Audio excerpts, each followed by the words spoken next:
Hey guys, welcome back to the channel. I know the title is the engine breakdown, but I wanted to give you another update on the 03 here.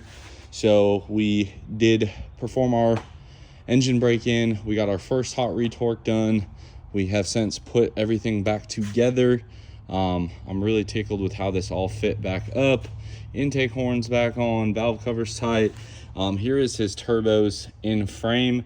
You guys can see here with the turbo drain, I took the route around here and through here to keep it away from the exhaust manifold.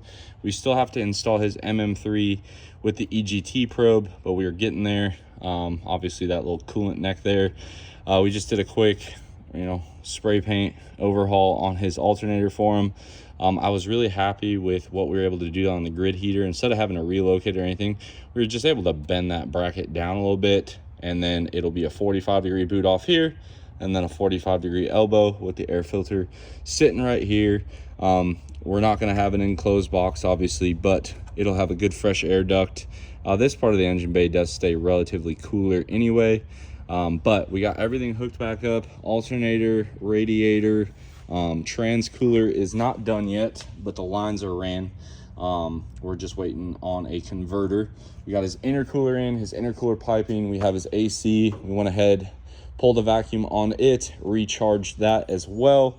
And let's fire this old girl up. Again, it doesn't have a downpipe, so it is a little obnoxious, but oh, and I just remembered I can't start it for you guys because I got a ratchet strap holding the motor.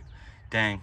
Well, I will put the vertical footage in here of it running, doing the hot retorque.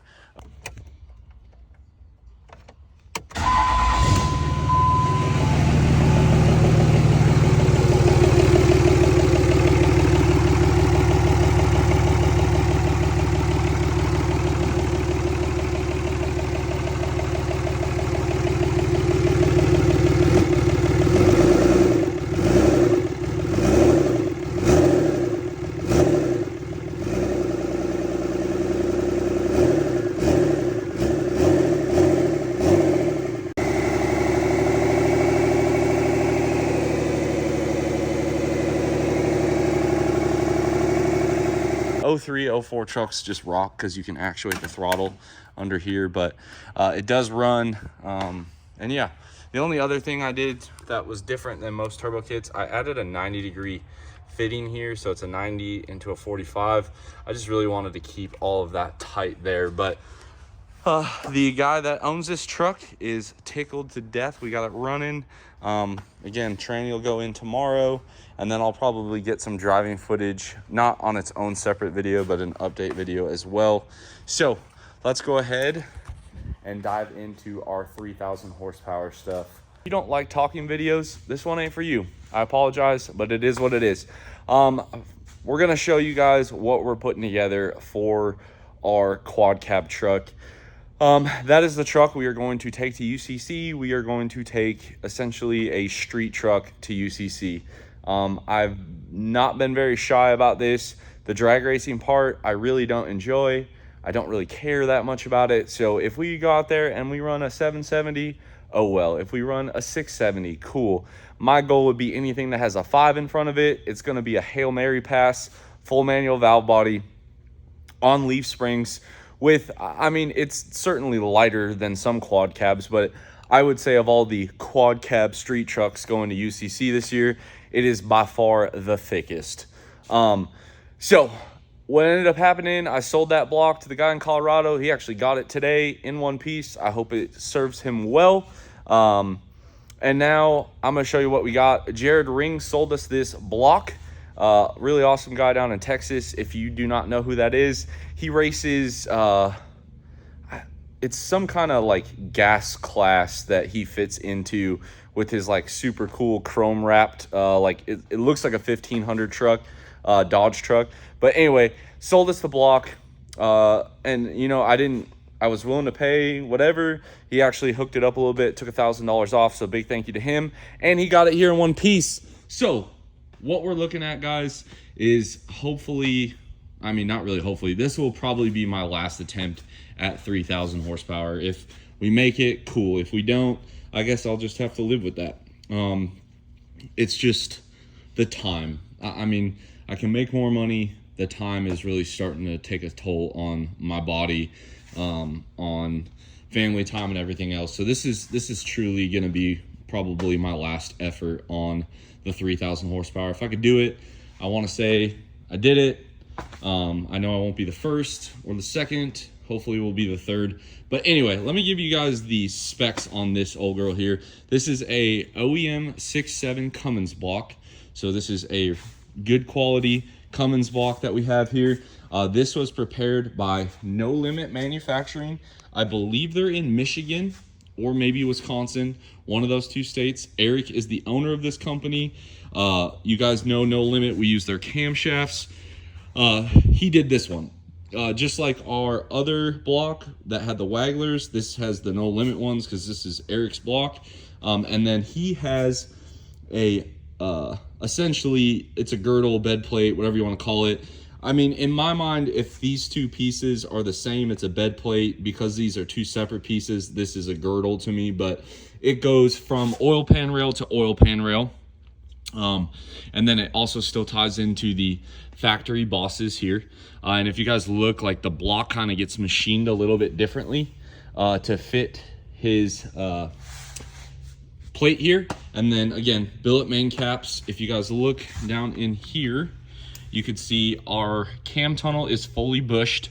For those of you guys that don't understand this concept, I'm gonna do my best. On a factory Cummins block, the front one has a bushing, and then I don't know the spread, but there are some engines that have them in the back.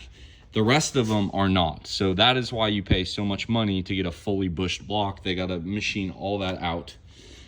And this block has been line honed, deck plated. This is Eric's deck plate with his sleeves.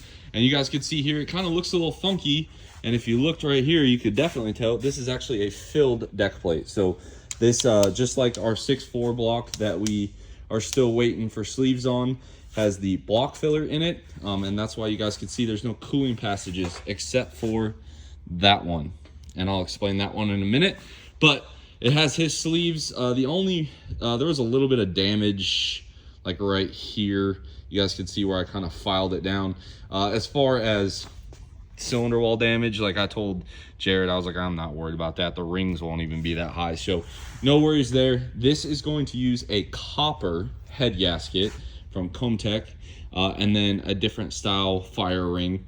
But very similar to our other deck plate. This one's just obviously, you know, a filled deck plate.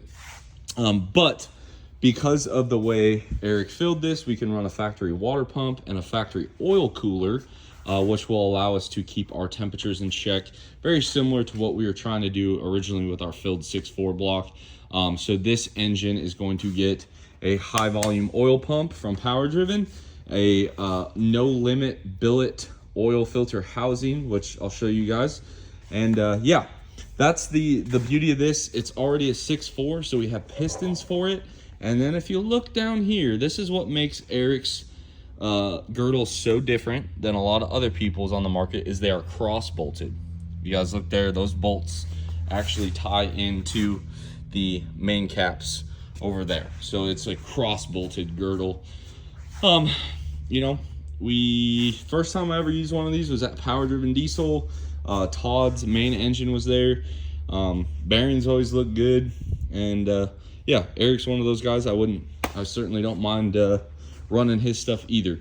And this is not a stab at New Performance at all. Just with the way sleeves take to get, like, Steve didn't have any options for me. So this was the only way to get into a deck plate in time for the event, was to buy someone that already had it. Now, to show you guys the rest, let me get it all laid out and we'll take a trip down the parts tour. Here is that fire ring gasket I was talking about. The gasket itself is made out of copper. And then these are the rings. Eric at No Limit got us set up here on this. Big thank you to him. 3 sets of rings, 1 gasket. Because this doesn't really crush much, or at all really, this is essentially reusable. The rings are not. And then big thank you to Meyer. Steve was out of stock on balanced crankshafts.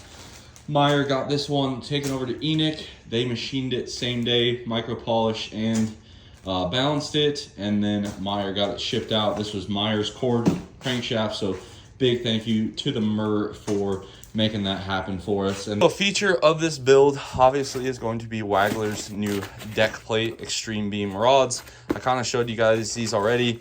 Here is that cap I'm talking about. Way different than their OG design. Like I said, I think it's 4,000 horsepower is what these are rated to. Obviously, fluid damper. We have their 6.7 damper, and then a max power kit hiding back here. In addition to all the blang on this old girl here, we do have a bunch of these Fire Punk water outlet and alternator bracket and stuff. We have a set of Total Seal 4125 rings. We have a set of diamond pistons. Shout out to the man, the myth, the legend, Evan Booms for these. And then we have our reused from our UCC motor last year, the DLC coated trend pins with the button caps. And then we have a oh geez, why can I not talk right now? We have a No Limit block. Might as well put our No Limit billet tool steel cam in there with Eric's lifters. So that is the parts. We'll have a couple of gasket kits. Not here is our industrial injection head. Quite plain and simple. Tyler Kipp was able to meet our deadline. You guys remember me flowing Industrial's head last time. It did by far the best, in my opinion, on the flow bench, given the bore size. I'm not going to say it had the highest flowing head, because it didn't, but in that valve size, there was nothing close. So as far as I'm concerned, in that 4 1/8 bore, they got something figured out. And then to make our lives a little bit easier, if you guys remember way back to the KOS 2020 engine explosions, we have our OG King Speed shelf to go with our ported head. So unlike in our last engine that still had the factory shelf, Industrial is going to port the intake side as well. And I'll show you guys that head once it shows up.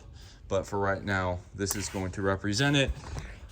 We also have a still our 214 mil pumps, still our 100 LPM injectors. We're going to run the same turbo setup. We're just going to have a little bit more nitrous.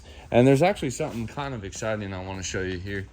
I reached out to Jim Rendant. For those of you guys that don't know, Jim Rendant is pretty much responsible for me meeting Gordon Lindemood. So very influential man in my life. So big shout out to Jim.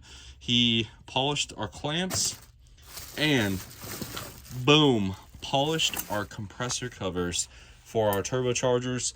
The hot sides should be going out hopefully tomorrow to get Cerakoted, but again, all bling on this thing. We'll still have like our valve cover, our factory rocker arms. We're also going to be using Manton's push rods in this. I still have a set of deck plate push rods, and we have a set of deck plate head studs and a bunch of other stuff. Sometimes I sell stuff, sometimes I hang on to it forever. I'm really glad that I hung on to like our deck plate push rods here. These are from Manton right here. And yeah, again, Diamond, Manton, Trend, Wagler. Should be a great time. Kind of kept this one a little short, more of the meat and potatoes. I hope you guys appreciate that. And I really hope that we finally smack that 3,000 horsepower number. Right now, my best ever is like 2,600 and something. That tells you how much it's kind of disappointing because I don't even know the number off. I think it's like 2,641, but that is my best number on a chassis dyno.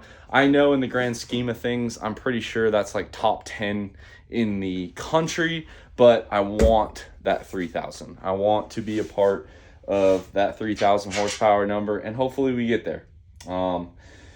It's going to be a lot of work, a lot of trial and not a lot of time. So hopefully it all works out good.